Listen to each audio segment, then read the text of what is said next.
धनपत अपने गांव का सबसे गरीब आदमी था। वह अपनी पत्नी और बच्ची का पेट पालने के लिए मजदूरी किया करता था। एक दिन वह मजदूरी करके घर लौटा तो, सुनो जी, हमारी बच्ची सुबह से बुखार में तड़प रही है, कुछ करो ना। तुम दिन भर घर पर ही थी, फिर भी उसे डॉक्टर को क्यों नहीं दिखाया? घर में कोई फूटी कौड़ी होती तो ही उसे डॉक्टर के पास लेकर जाती ना। पत्नी की यह बात सुनकर धनपत चुप हो जाता है और फिर अपनी बेटी अंशिका का माथा छूकर देखता है।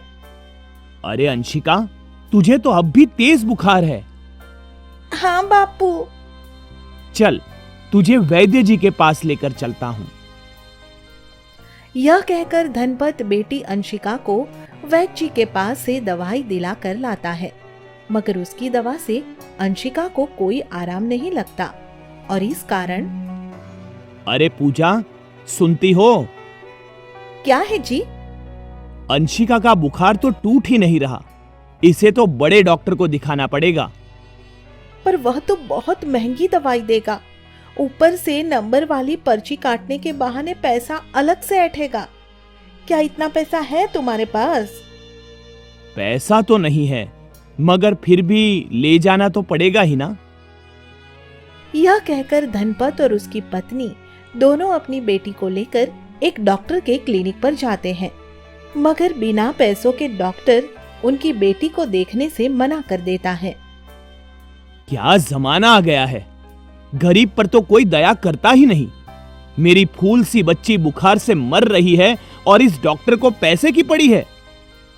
इसने तो इतना भी नहीं सोचा कि गरीब आदमी की बीमार बच्ची को देख ही ले, भगवान करे। यह कहते कहते पूजा रोने लगती है और फिर धनपत उसे समझाता है। बस कर पूजा, भगवान को जो डॉक्टर के साथ करना होगा करेगा। तू इस समय रोना बंद कर और बच्ची को लेकर घर जा। और आप? मैं इसके इलाज के लिए कहीं से कर्ज मांग कर लाता हूँ। इस तरह अपनी पत्नी को घर लौट जाने का कहकर धनपत कई लोगों के पास पैसा मांगने जाता है, मगर उसे कोई भी पैसा नहीं देता और हार कर वह वापस घर लौटने लगता है। मगर तभी उसकी नजर एक साधु पर पड़ती है जो जमीन पर बेहोश पड़ा था। शायद गर्मी की वजह से बेहोश होकर गिर पड़ा है बेचारा साधु, मुझे इसकी मदद करनी चाहिए। यही सोचकर धनपत साधु के मुंह पर पानी के छींटे मारकर उसे होश में लाता है और फिर उसे पानी पिलाता है। साधु धनपत से खुश हो जाता है और उसे एक गुड़िया देते हुए कहता है, मैं तुझे ये चाबी वाली जादुई गुड़िया देता हूँ बेटा, तू इसे अपने घर ले जा। पर मैं इसका क्या करूंगा साधु महाराज? ये तेरी सारी गरीबी दूर कर देगी, क्योंकि बेटा ये सोना बरसाने वाली जादुई गुड़िया है। तू जब भी इसमें चाबी भरेगा तो ये नाचने लगेगी और तेरे घर में सोना बरसने लगेगा। साधु से सोना बरसाने वाली गुड़िया पाकर गरीब धनपत की खुशी का ठिकाना नहीं रहता। वह तुरंत घर आता है और फिर, अरे देखो तो पूजा, मैं क्या लेकर आया हूँ। ये तो एक साधारण सी गुड़िया है जी। ये साधारण गुड़िया नहीं, बल्कि सोना बरसाने वाली गुड़िया है। यह कहकर धनपत उस गुड़िया में चाबी भर देता है और फिर जैसे ही गुड़िया नाचने लगती है तो घर में सचमुच सोना बरसने लगता है। यह देखकर धनपत और उसकी पत्नी दोनों हैरान रह जाते हैं। अरे यह तो चमत्कार हो गया। घर में तो सचमुच सोने की बारिश हो गई। अब तो हमारी गरीबी सच में ही दूर हो जाएगी जी। हाँ पूजा, ये सोना बेचकर तो हमें बहुत सारा पैसा मिल जाएगा। धनपत सोना लेकर एक सुनार के पास जाता है और उसे सोना बेचकर बहुत सारा पैसा मिलता है। पैसा हाथ में आते ही वह अपनी बेटी अंशिका को एक अच्छे डॉक्टर से इलाज करवाता है और फिर वो बहुत जल्दी ही ठीक हो जाती है। भगवान का शुक्र है कि हमारी बेटी बिल्कुल ठीक हो गई है।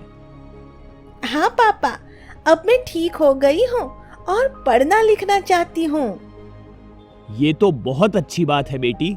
लड़कियों को भी लड़कों की तरह ही खूब पढ़ना लिखना चाहिए। इस तरह धनपत अपनी बेटी अंशिका का एक अच्छे स्कूल में दाखिला करा देता है और अपने परिवार के रहने के लिए बहुत ही बड़ा और सुंदर घर बनवाता है। साथ ही घर में नौकर, चाकर और गाड़ी भी आ जाते हैं। इस तरह एक गरीब मजदूर का परिवार काफी अमीर हो जाता है और सुख से रहने लगता है। मगर धनपत के पड़ोसी बिशन से उसकी यह अमीरी बर्दाश्त नहीं होती। कुछ ही दिनों में कितना अमीर आदमी बन गया ये गरीब मजदूर। समझ में नहीं आता कि ये कमबख्त इतना पैसा कहां से लाया। इसके कुछ दिन बाद बिशन धनपत से मिलने उसके घर आता है तो देखता है कि उसके घर में सोने की बारिश हो रही है। उसके घर में सोने की बारिश होते देखकर बिशन दंग रह जाता है और अरे धनपत, ये सोने की बारिश कैसे? क्या कोई जादू मंत्र सीख लिया है तुमने? अरे नहीं भाई बिशन, ये सब तो साधु महाराज की कृपा का फल है। पर कैसे भाई, जरा मुझे भी बताओ। मैं तुम्हारा पड़ोसी हूं, तुम मुझ पर तो विश्वास कर ही सकते हो। हाँ क्यों नहीं भाई, एक अच्छा पड़ोसी भगवान के वरदान के समान होता है और तुम तो मेरे सबसे अच्छे पड़ोसी हो। इस तरह धनपत अपने पड़ोसी बिशन पर भरोसा करके उसे सोना बरसाने वाली जादुई गुड़िया का सारा भेद बता देता है। ये तो बड़ी अच्छी बात है भाई। भगवान करे तुम और तुम्हारी ये गुड़िया सदा सही सलामत बनी रहे। पर तुम्हें एक बात समझाना चाहता हूं। क्या बात समझाना चाहते हो बिशन? यही कि मैं तो ईमानदार आदमी हूं, मगर गांव में सब मेरी तरह ईमानदार थोड़ी ना है।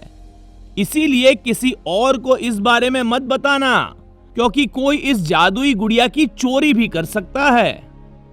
इस तरह धनपत से उसे सोने की बारिश करने वाली जादुई गुड़िया के बारे में जानने के बाद बिशन का मन हमेशा बेचैन रहने लगता है और वह उसे चुराने का मौका ढूंढता रहता है। फिर एक दिन धनपत का परिवार घर पर नहीं होता तो उसे यह मौका मिल ही जाता है। वह रात को उसके घर में घुसकर गुड़िया को आसानी से चुरा लाता है। गुड़िया तो आसानी से हाथ लग गई। अब तो घर में सोने की बारिश करके देख लेनी चाहिए। यही सोचकर बिशन बहुत खुश हो जाता है और फिर गुड़िया में चाबी भरकर उसे छोड़ देता है।